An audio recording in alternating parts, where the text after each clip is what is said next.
நாளை திருப்பதிற்கு தலைமையேற்று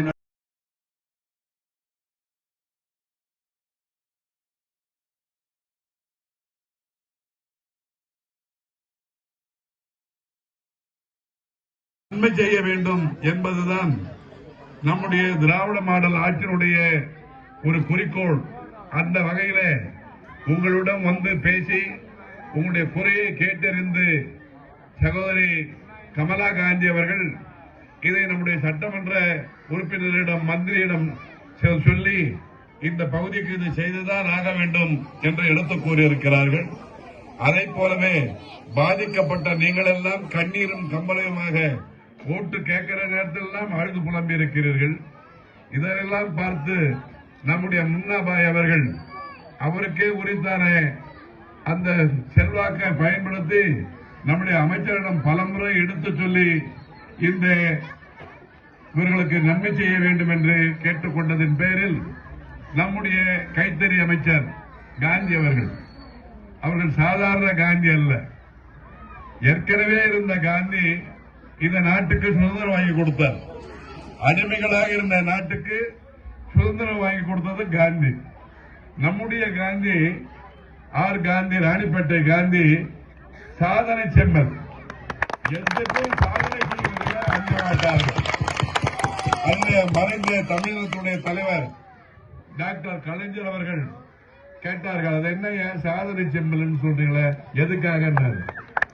நாங்கள் எல்லாம் சொல்லுவோம், அவர்கள் எதிர்த்த காரியத்தை அதை முடிக்காமல் விட மாட்டார். எவ்வளவு சங்கடமாக இருந்தாலும் அதிலே ஒரு சாதனை படைப்பார். ஒரு மாநாடு என்றாலும் அந்த மாநாட்டை அமைப்பதிலே அவருக்கென்று ஒரு தனி பாணி உண்டு. அரசு விழாவானாலும் அதிலே செயலாற்றி மகிழ்வதிலே அவருக்கென்று ஒரு தனி முத்திரை உண்டு. மக்களை சந்திப்பதிலும் அவர்கள் தயங்குவதில்லை. வாக்குகளை கேட்பதிலும் அவர்கள் சளைத்தவர் அல்ல. வாக்குகளை கேட்கிற நேரத்தில் கொடுத்த வாக்குறுதிகள் எல்லாம் நிச்சயமாக அவர்கள் செய்து வருகிறார்கள். ஆகவேதான் அவர்கள் சாதனை படைத்திருக்கிறார், சாதனை செம்மல் என்று சொன்னோம். எது செய்தாலும் ஒரு கட்டுப்பாட்டுக்குள் தான் செய்ய முடியும். அரசாங்கத்தினுடைய விதிகள் இருக்கிறது, சட்டம் இருக்கிறது. வனத்துறையிலே இருப்பது என்பது அது மிருகங்களுக்காகவும் மரங்களுக்காகவும் ஒதுக்கப்பட்டது. அதில் மக்கள்கள் குடியேறிவிடக்கூடாது என்பதற்காக வனத்துறையினர் ஜாக்கிரதையாக இருப்பார்கள். குடி வருவதை அவர்கள் தடுப்பார்கள்.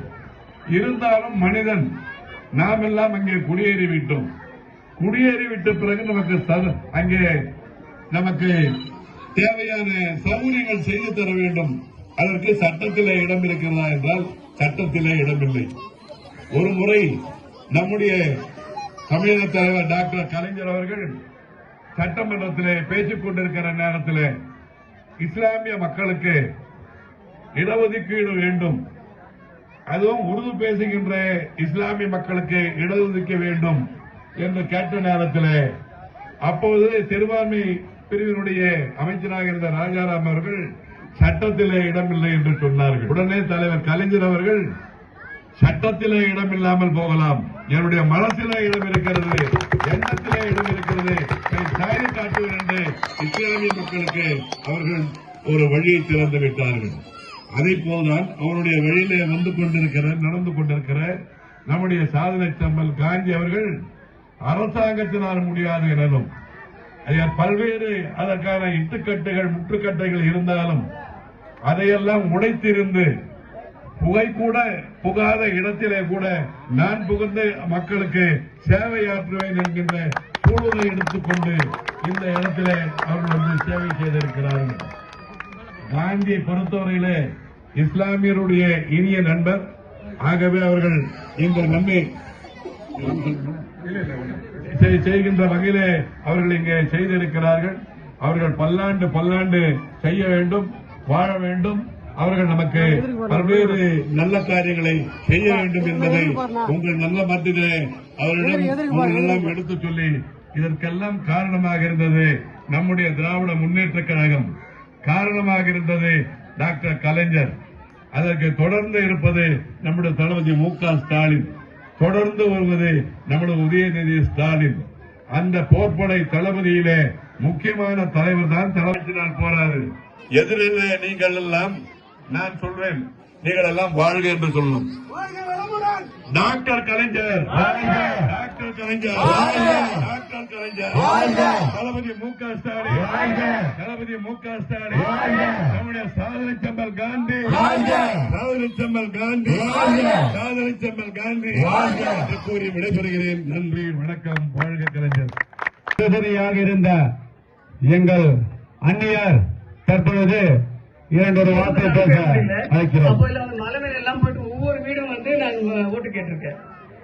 அப்புறமா இப்போ ஒரு 10 வருஷமா வந்து ஒரு எல்லாரையும் சேர்த்து மகளிர் எல்லாம் லேடிஸ் எல்லாம் சேர்த்து நான் மீட்டிங் போட்டு அப்படி பேசிட்டு போயிட்டு இருக்கேன். அப்போ வந்து இங்க இந்த பகுதியில் இருக்க பெண்கள் எல்லாம் வந்து நிறைய வாட்டி ரொம்ப குறையா சொல்லியிருக்காங்க. இங்க வந்து எங்களுக்கு ரோடு வசதி இல்லை, தண்ணீர் வசதி இல்லை, நாங்க ரொம்ப கஷ்டப்படுறோம்.